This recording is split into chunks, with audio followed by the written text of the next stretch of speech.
Messi এতটাই দ্রুতগতির ছিল যে তাকে ট্যাকেল করা কঠিন ছিল। আমি চেয়েছিলাম ফাউল করতে, তবে তিনি কোন ফাঁক দিয়ে যে চলে যেতেন আমি বুঝতেই পারতাম না। মেসিকে প্রশংসায় ভাসিয়ে এভাবে মন্তব্য করেছেন ব্রাজিলিয়ান গ্রেট মার্সেলো। মেসিকে মানেন সর্বকালের সেরাও।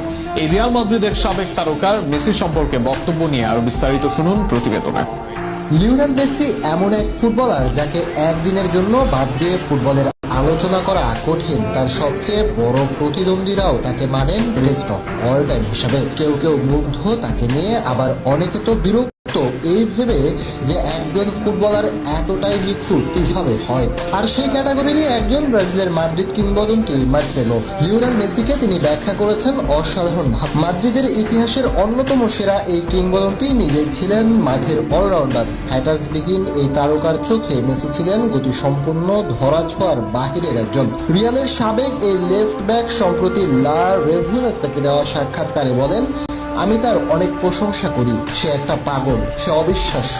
আমার মনে হয় আপনি সেই ভিডিওটি দেখে থাকবেন যেখানে সে আমাকে বোকা বানিয়েছিল। সে যে আমাকে ছাড়িয়ে গেছে সেটি আমি টেরও পাইনি। সে খুবই দ্রুতগতির ছিল, কিন্তু কোনো সমস্যা ছিল না। আমি এমন একটা জায়গায় জন্ম নিয়েছি যেখানে ড্রিবলিং সেরা ছিল, কিন্তু ড্রিবল হওয়াটা নয়। লিওনেল মেসিকে ঠেকাতে যখন বৈধ উপায় কাজ করেনি, তখন তিনি চেয়েছিলেন মেসিকে আঘাত করে অর্থাৎ ফাউল করে ঠেকাতে, তবে তাও করতে পারেননি মার্সেলো।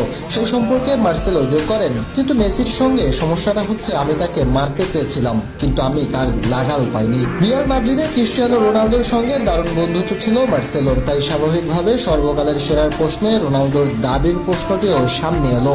এ ব্যাপারে মার্সেলো জানান, তিনি এবং রিয়াল তার সতীর্থরা সৌভাগ্যবান একই সময়ের দুই সর্বকালের সেরার সঙ্গে খেলার